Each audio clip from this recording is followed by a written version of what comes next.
ஹரஹர நம பார்வதி பதேஹர மகாதேவா. திருமூல தேவநாயனார் திருத்தால் போற்றி போற்றி. படைத்தல் இதில் இருக்கக்கூடிய பாடல். உண்டு உலகேலும் உமிழ்ந்தான் உடனாகி அண்டத்து அமரர் தலைவனாம் ஆதியும் கண்ட சதுமுக காரணன் தன்னொடும் பண்டு இவ்வுலகம் படைக்கும் பொருளே. உலகம் முழுவதும் சிவபெருமானே இருந்தாலும் அயன் அரி அரண் என்னும் 3 பேரும் இந்த உலகத்திற்கு காரண கடவுளாக நின்று ஒவ்வொரு தொழிலையும் ஒவ்வொருத்தரை செய்ய வைக்கிறார். தத்தம் புண்ணிய மிகுதியால் அதற்கு ஏற்ப அவங்களுக்கு இறைவன் கொடுக்கக்கூடிய பணி. உலகம் படைக்கப்பட்ட பொருள். அதை மாலுக்கிட்ட கொடுத்து காக்க சொல்கிறாரு, ருத்ரன்கிட்ட கொடுத்து சங்கரிக்க சொல்கிறாரு, பிரம்மா தான் படைக்கிறாரு. இப்படி அயன் அரி முதலியவங்க அவங்கவுங்க தொழில்களை ஆதி சக்தியோடு சங்காரக்காரனான அரனோட அருள் ஆணையின்படி செய்கிறாங்க அப்படிங்கிறத அந்த பாடல் சொல்லுது. இதை நம்ம திருமுறையில் திருஞான சம்பந்த பெருமாறுன்னு சொல்கிறாரு.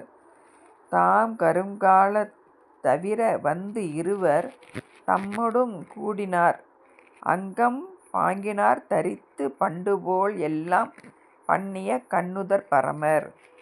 அதாவது மகா சங்கார காலத்தில் திருமால் பிரம்மா இவங்களுடைய எலும்புகளை அவர் சிவபெருமான் அணிந்து, அதாவது என்ன குளம் இதுக்கு, பைரவ குளத்தில் இவர் மாலையெல்லாம் போட்டிருப்பார், எலும்பு மாலையை அணிஞ்சு இருப்பார். அணிஞ்சு அப்படி முன்போல் மீண்டும் எல்லாத்தையும் படைத்து தொழிலாற்றும் நெற்றி கண்ணை உடையவன் சிவபெருமான் அப்படிங்கிறத இந்த பாடலில் சொல்கிறாரு. அடுத்த பாடல். ஓங்கு பெருங்கடல் உள்ளுரு வானொடும் பாங்கார் கையிலை பராபரன் தானும் வீங்கும் கமல மலர்மிசை மேல் அயன் ஆங்குயிர் வைக்கும் அது உணர்ந்தானே. சிவபெருமான் தனதோட 5 தொழில்களில் ஒவ்வொன்றையும் திருமால் பிரம்மன் இவங்களுக்கெல்லாம் செய்யும்படி திருவுளம் பற்றினா மாலும் மயனும் சிவபெருமானுடைய ஆணையை ஏற்று அதிகார மூர்த்திகள் இருக்காங்க. ஆனால் உலக முதலன் சிவபெருமானே அப்படிங்கிறத இதில் உறுதிப்படுத்துகிறார். இதை ஞானசம்பந்த பெருமான் முதல் திருமுறையில் சொல்கிறாரு. பேயாயின பாட பெரு நடமாடிய பெருமான் வேயாயின தோழிக்கு ஒரு பாகம் மிக உடையான் தாயாகிய உலகங்களை நிலைவேறு செய் தலைவன் நேயாடிய பெருமானிடம் நெய்த்தானம் என நீரே.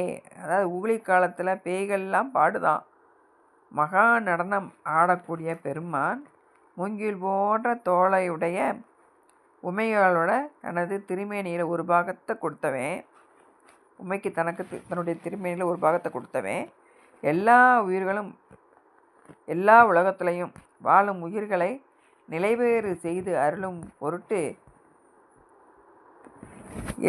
அடியார்களுடைய அன்பு நீரால் ஆடக்கூடிய பெருமான் அப்படின்னு சொல்லி இந்த பாடலில் சொல்கிறார். அப்படி இந்த ஊழி காலத்தில் இறைவன் தான் எல்லாத்தையும் படைக்கிறாரு. அவர் தான் எல்லாத்துக்கும் காரணகர்த்தாவாக இருக்கார்.